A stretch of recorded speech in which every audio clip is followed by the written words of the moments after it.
Good morning, everyone. I believe everyone is doing fine at their homes, and they will be also studying whatever is being taught in the summer classes previously. So today we are again here to study ahead of the topic where we left before summer vacations. So we will be continuing just after that, and as you all know that the schools are not going to be open on this July also. Let's see when they will be opening. So till then we will be studying online here like as we did previously. So today onwards we will start our biology classes. I believe you all must have prepared the notes of the chapter 5th, our environment, which I have already taught you. Half lesson I have already taught you. So now we will be moving ahead. So अब हम लोग देखते हैं कि biology में हम लोगों ने पढ़ लिया था, शायद आपको याद होगा, food chain, food web, different trophic levels, है ना, ये सब हम लोगों ने पढ़ लिए थे और इनको रिवाइज भी कर लीजिएगा क्योंकि अब ये फिर से आगे वर्ड्स आएंगे और आपको पता होना चाहिए what they are, right. You must know the meaning of all of them, must understand them. So now हम लोग पढ़ेंगे पेज नंबर 231 बुक जो है बायो की. उसमें लिखा हुआ है the sun provides energy for maintaining all life on earth. You know that sun is the ultimate source of energy. Sun, है ना, ये इसी से ही प्लांट्स जो होते हैं वो by the process of photosynthesis अपना फूड प्रिपेयर कर पाते हैं, राइट. जब प्लांट्स फूड प्रिपेयर कर पाते हैं तो इसका जो सेकेंड स्टेप है, this is the first step.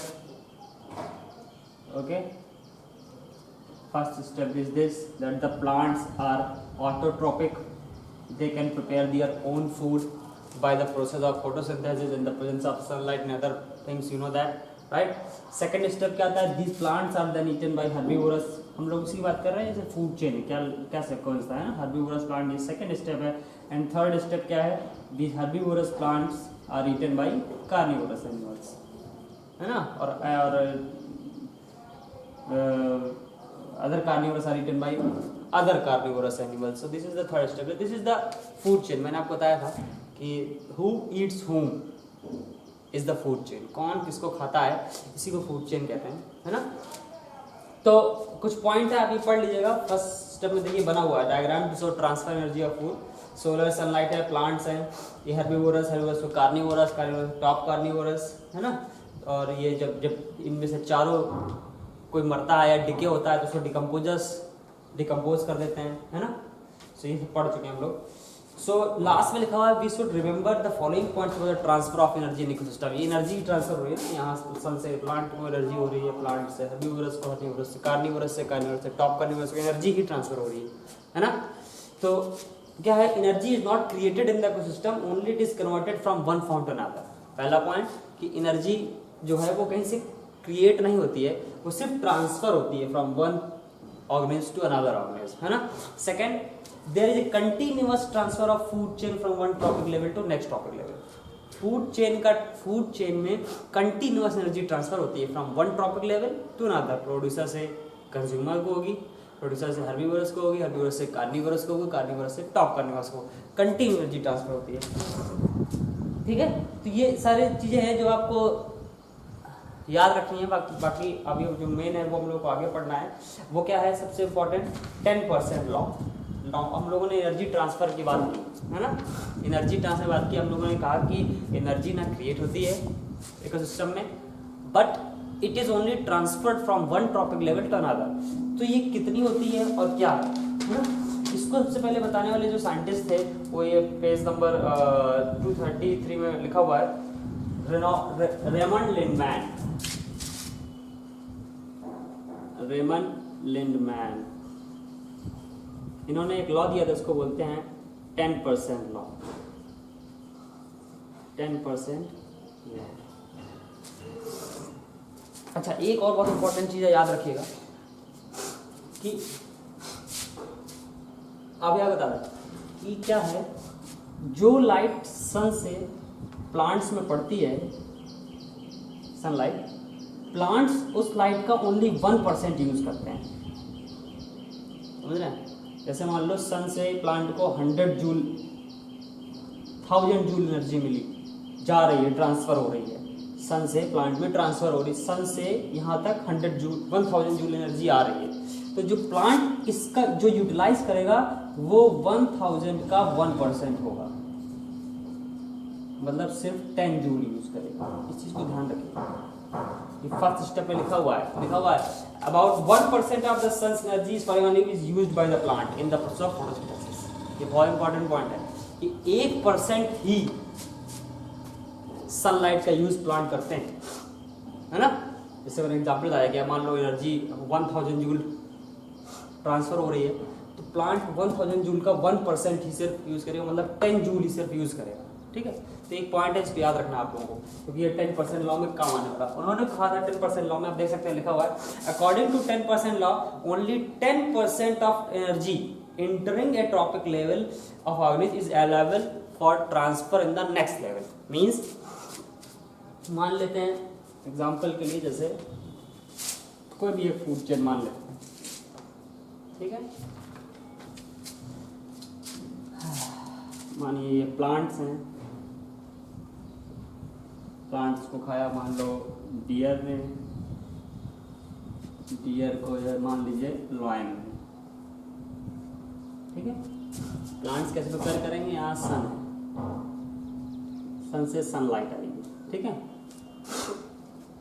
अब मान लेते हैं क्या है 10% लॉ, कैसे एनर्जी जो है वो एक लेवल से दूसरे लेवल में ट्रांसफर होती है, बट उसका जो ओनली 10% है वो ही ट्रांसफर होता है, पूरी एनर्जी ट्रांसफर नहीं होती, बाकी लॉस रहती है ना, बाकी हीट के फॉर्म में, लाइट के फॉर्म में, बहुत डिफरेंट तरीके से इट गेट लॉस्ट, है ना।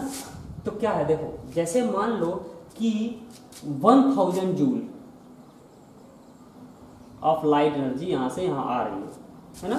तो पहला मैंने बताया था प्लांट सिर्फ इस 1000 जूल का 1% यूज करेगा, मतलब कितना हमने कर लिया 1000 का 1% मतलब 10 जूल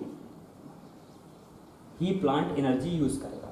ओके, 10 जूल जो है वो एनर्जी फर्स्ट ट्रॉपिक लेवल पे, this is first trophic level, this is second tropic level, this is third tropic level, है ना। तो अब यहां से अप्लाई होता है 10% लॉ कि जब प्लांट से एनर्जी ट्रांसफर होगी डियर में, तो इस 10 जूल का 10% ही डियर तक पहुंचेगी। कैसे, क्या होगा, मतलब जो डियर एनर्जी यूज करेगा 10 × 10/100 मतलब 1 जूल,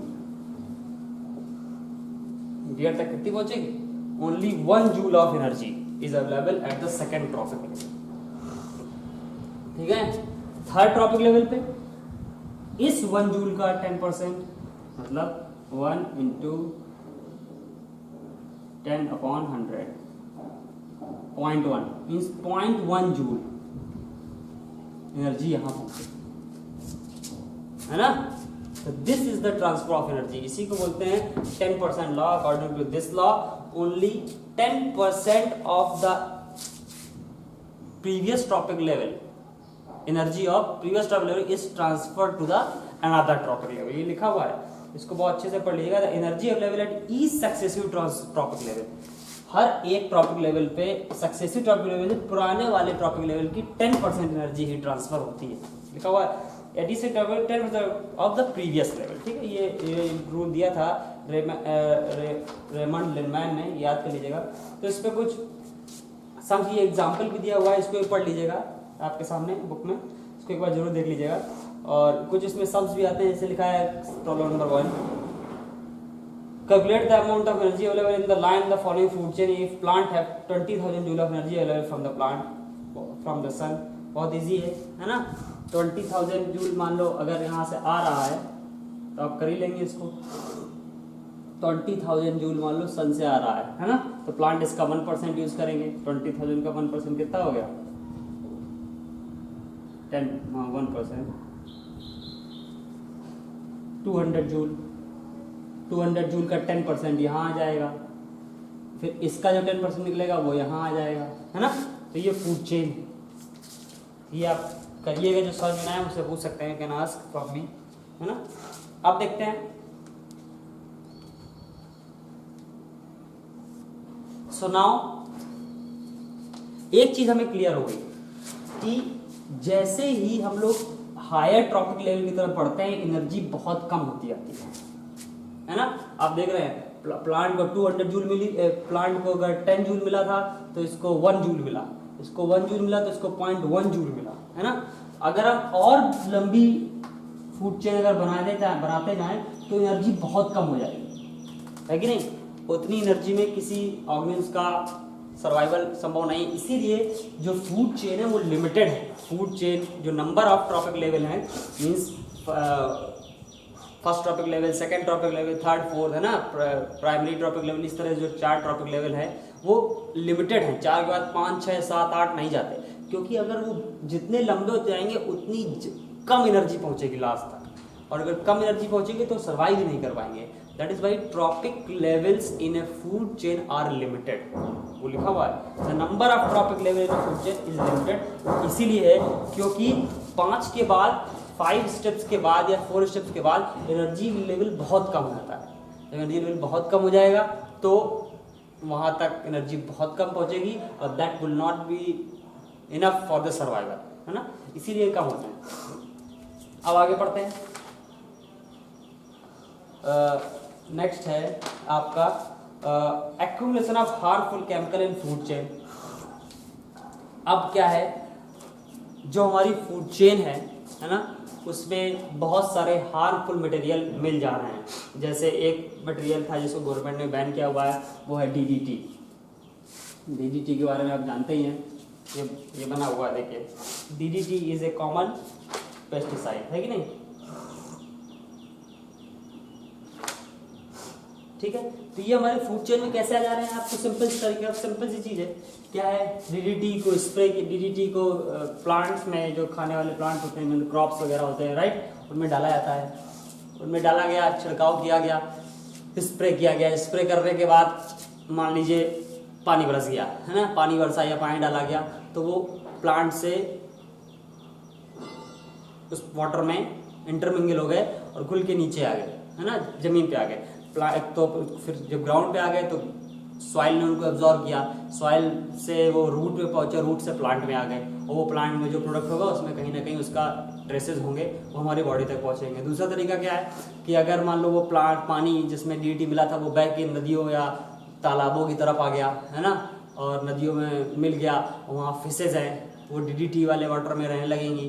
अगर हम उन फिशेस को पकड़ेंगे और खाएंगे तो अल्टीमेटली वो हमारे फूड चेन में आ जाएगी, डीडीटी हमारे फूड चेन में आ जाएगी। तो वही लिखा हुआ है, तो DDT pesticides are poisonous chemicals which are spread over crops to protect them from pests and diseases. These chemicals are mix up with the soil and water, लिखा हुआ है। From soil and water, these diseases are absorbed by the growing plant along with the water and the mineral. When herbivorous animal eat other plants, then the poisonous chemical pesticides go into their bodies through the food chain. And when the carnivorous animal eat herbivorous, then the pesticide get transferred to their bodies. Man being a carnivorous animal and also herbivorous animal, तो वो दोनों से उसमें भी उसकी body में DDT पहुंच सकता है। तो देखो कैसे फूड चेन में ये पेस्टिसाइड, डीडीटी वगैरह है ना, हमारे बॉडी में इंटर कर रहा है। सो इसी को बोलते हैं, जो लिखा हुआ है, the increase in concentration of harmful chemical substance like pesticide in the body of a living organism at each tropic level of food chain is called biological magnification।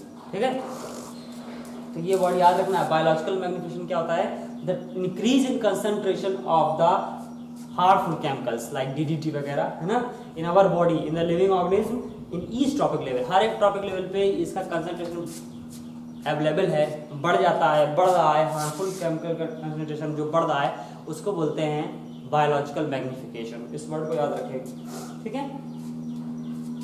तो ये आपका इम्पोर्टेंट 2 टॉपिक हो गया है ना। अब इस टॉपिक के आप नोट्स बना लीजिएगा और इनको जो भी डाउट्स हो मुझसे पूछ सकते हैं। ये इंपॉर्टेंट टॉपिक्स थे, इन 2 टॉपिक्स को पढ़ लीजिएगा। वट एवर यू डाउट्स है यू कैन आस्क मी।